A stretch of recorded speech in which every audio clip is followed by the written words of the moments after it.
girl, you are so pretty, pretty, pretty, pretty. Baby girl, you are so pretty, pretty, pretty, pretty. Females made you just to trick me, trick me, trick me, trick me. Cause baby girl, you are so easily pretty.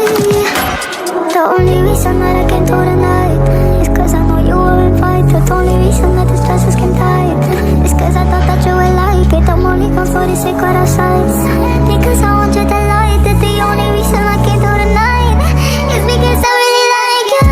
And I can never hide it. Want to remember your mind then. The nicest the girls will get tired. Why just tell me that you feel like I do. Hi, this is Jessica Javens Talk, a podcast that helps you transform your life from inside out to a life you love. Today we have a guest coming back again, which I'm so happy and privileged to have her here.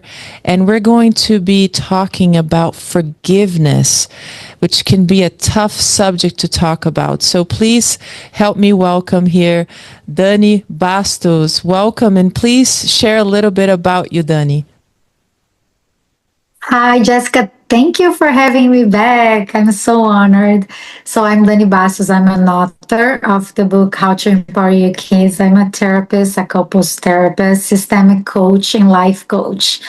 And I'm so privileged to be here again. Thank you so much. So, I love that when we spoke, you chose probably one of the most controversy topics, and we had an amazing conversation, and I can't wait for our listeners to hear. Let's start by defining the word forgiveness. So please help us understand, how would you define that? Forgiveness, for me, I told you it's a tough topic because I do believe that the forgiveness, the way the religion taught us, it can create a pattern for abuse. So I do take very seriously the word of forgiveness and the meaning of what it means to forgive. It's like forgive is not to carry in your soul what is not yours. So if anyone did anything to you that needed to be forgiven, like give it, because it's free for you to be liberated from this weight that doesn't belong to you. Shame on the person who did something wrong, and you don't have to carry. So it's just a way to liberate yourself so you can be free for it shouldn't be happening in the first time. So I do think the forgiveness is not what you give to others. It's what you give yourself. It's like a freedom from a pain that somebody caused. Interesting. And do you think that this has to do with when forgiving, you need to forget? No, I don't think we never forget. If we don't have like a really a disease, we never forget things that are done to us because it creates trauma, and that's, I think, the illusion that we can choose to overcome. That's one thing, but we cannot choose to erase a memory, a traumatic thing, or a situation that has created some anger, or I think every feeling, every emotion, it should be validated. So if it happened, acknowledge, because there's no way that you can try to erase something that happened. You actually create a protein when something bad happens in your body, so you react to it. So it has meaning. If you have to forgive someone, it's because you got hurt in the first place. It doesn't matter in what area, if it was physical, if it was emotional, physically, bullying. We don't know how people, like, there are many ways for people hurting one another, and we know this. But just the feeling that we still have to carry and to perpetuate this bond that you create with your so-called aggressor, someone who caused you this kind of hurt or pain. I think the forgiveness is for yourself to feel free and liberated from this bond that creates when somebody does anything and is linked to you. So when you kind of cut ties with the feeling, and with the person, if needed. Yes. That's a good point. When would you say that we would have to cut ties with the person? When it's something that that it happens, it becomes a pattern, that the person hurts you and hurts others, and they don't take responsibility, they don't take any accountability, they don't change. They actually just apologize and to make you feel better at the time, but they don't change their behavior, so it continues hurting. But when somebody makes a mistake, that's a human thing. I don't think we should be judgmental in orders of like, oh, we had an encounter, something happened. I am very like open to mistakes. People make mistakes. This is one thing, but I'm talking about real trauma. I'm talking about real hurt. Things that the people caused you, or either by intent or by really not caring, uh, that you would be hurt in the process. You know, they did a way to a means that it interested them without caring if you would be hurt in the process. That is the thing where I draw a line. But I do think that forgiving normal and regular errors, that's life. We are imperfect and we're going to make mistakes as well. But the fact that we take accountability and make it up to the person and own up to what we've done and try to take steps in order to make it up and to recover what you caused. And that's something else. So it's like accountability leads to forgiveness. If the person makes like, okay, I realize I hurt you, that wasn't my intention, and even if it was, I wasn't aware what would that would cause you. So I repent. That's something. So that I think forgiveness is the key to it. That's when forgiveness should happen.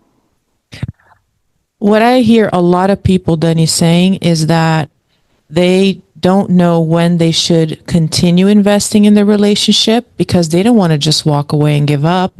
They want to show that they love them and that they understand or that they believe in them. And then on the other hand, they don't know when that actually is a toxic relationship and they should actually be walking away or setting up boundaries. What do you think that the person should have in their mind clear? And think about the different listeners here. I think even about like teenagers or young adults who are navigating deeper relationships right now. How do they say no, or how do they know where they should continue to invest? When you do identify that you being hurt more than you being happy, that the mistakes that the person is reproducing, it's either or unchanged and he has no intention of really changing. I'm going to give you an example. My daughter, now she's 10, but when she was about 4, she had a little friend that she was kind of a, between quotes, a bully. She would like break her stuff, her toys. She would toss things out that she cared about. She would push her and sometimes hit her. And every time that she said something about it, this is not nice, or she would try to stand up for herself, the girl would apologize and make her a little like note, a little drawing, and would leave it in our porch. And so one time, like after like many times that happened, my daughter Nina, she came to me and she said, see, this friend of mine did the drawing again. She always does the same things. And then she says she's sorry. She writes me something. She draws me a cute drawing. And then she does all over again. And I told my husband, she just described the toxic relationship, a cycle of abuse. And she told me at 4 years old, she said, people don't change, Mom. And I told her, like, no, people can change. If they want to, they can change. But what she was saying is she doesn't change. She wants to play with me again because she probably has no one else to play. But she's gonna do it again because she doesn't really regret or repent about what she's done. She just has the interest to play again, and she wants me to forgive her, so she's not by herself. But she's not really caring that like she got me hurt. She hurt me over and over again, and she told me I'm no longer friends with her, and I told her, good for you. if you have given her enough chances, they're kids. If you given her enough chances and she like messed up in the same way over and over again, she has no intention of repairing.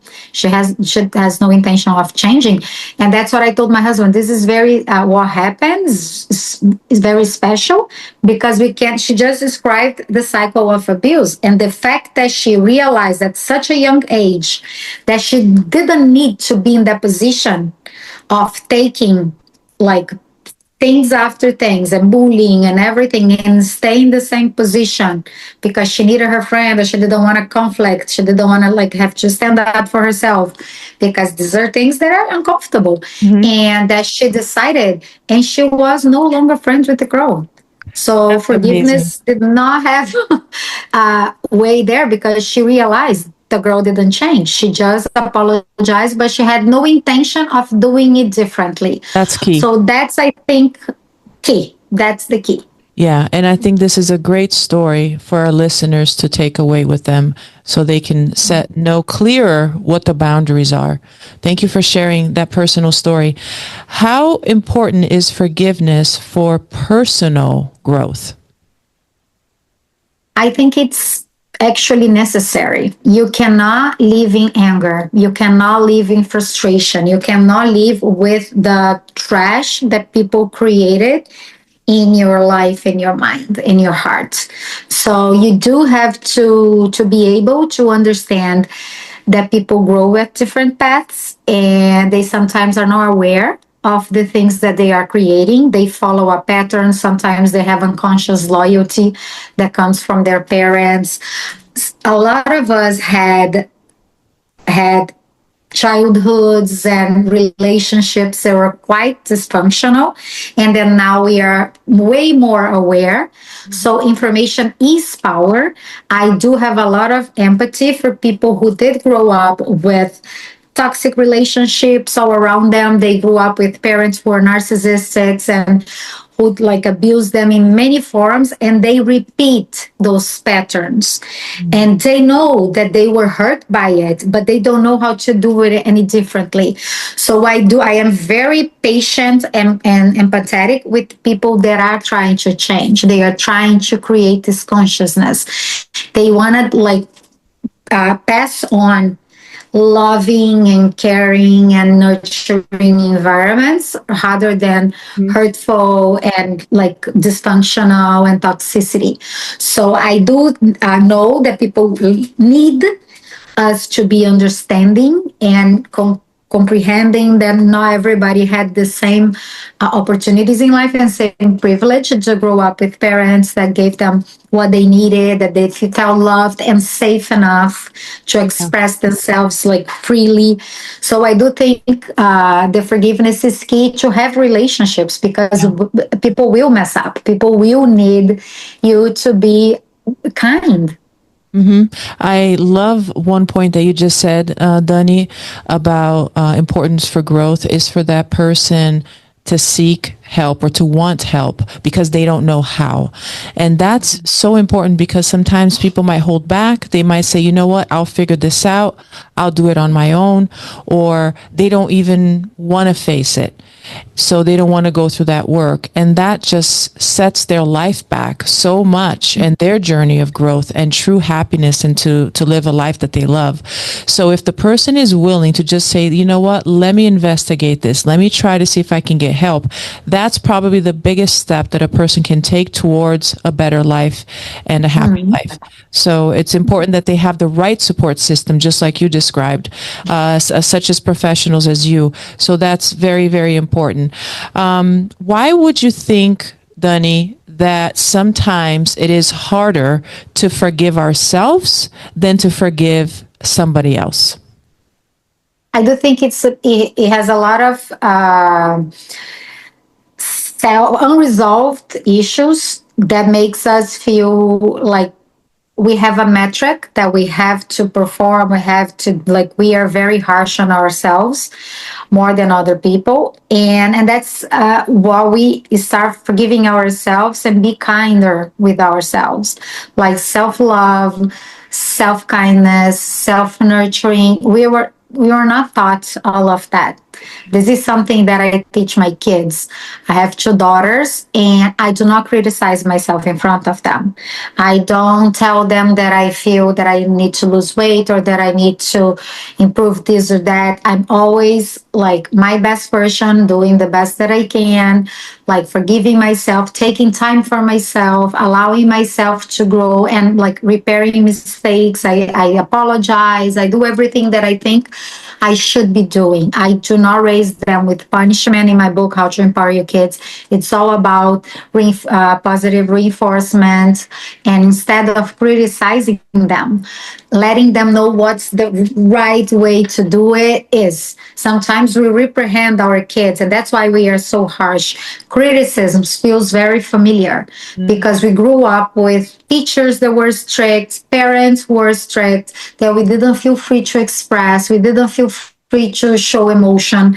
We were taught to swallow our tears and like not share them, and our emotions were actually considered weaknesses, and so we could not fully embrace ourselves and be vulnerable. So the first people that we need to forgive in order to move on in life is us and our parents, because our parents have had way less information than we have, and it's an honor and a privilege to be coming from this legacy. If it were for them, it wouldn't be us.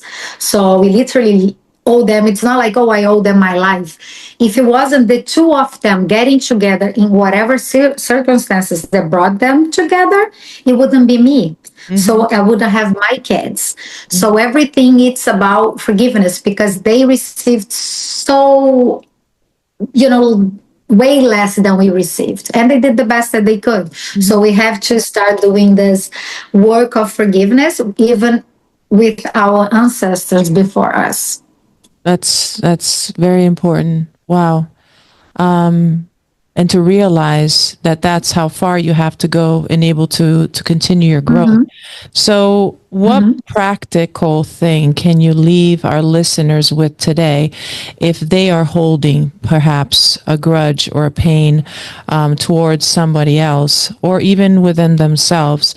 What is a practical tip that you would get them to be able to know how they can start that journey of releasing all of that? There is a quote that I love that it's like, forgiveness is the fragrance that the violet sheds on the hills that crushed it. So when somebody crushes you in any way or form, if you hold on to it, you're going to be a broken piece. In order to be full and whole again, you need to recover those parts of yourself. Somebody can do something very damaging to you, but they cannot break you because then you're giving them all the power. Perfect. By holding them hostage of your anger, you are holding yourself hostage of a situation, and you're being defined by maybe the worst thing that happened to you. So you're going to be like condensed or like defined by something really bad that happened to you. So I wouldn't allow anyone to hold that power over me. So the forgiveness is the only way to really heal yourself and move on. And this person, like it's up to God. They're gonna like hopefully grow and understand the pain that they have caused, and hopefully learn from these experiences. Yeah, that's a quite a path of freedom right there that you described. Absolutely. Thank you so much. Dany, where can the listeners come to you? Where can they go to reach out to you, to follow you, to check out your work and your services and even your book? Where can they go? They can go to Instagram, Dany Bastos Life Coach. They can look it up on YouTube. They have a documentary about my story on in Miami, so they can search it up, my name and Miami, that they're gonna find me. And my book, How to Empower Your Kids, on Amazon, on Barnes and Nobles. They can find me. Wow, thank you so much. And if you're watching Thank this you. episode, please click the like button. Follow me and subscribe to the channel for much more. This show is brought by Forever Living, the best aloe vera juice in the world that helped me transform my wellness, and produced by the I Am Beast Network. This is Jessica Javens Talk, and my name is Jessica Javens. Baby girl, you are so pretty, pretty, pretty, pretty. Baby girl, you are so pretty, pretty, pretty, pretty. Females made you just to trick me, trick me, trick me, trick me. 'Cause baby girl, you are so easily pretty. The only reason that I came through tonight is 'cause I know you were invited. The only reason that the stresses came tight is 'cause I thought that you would like it. I'm only gone for the secret outside. Because I want you to like it.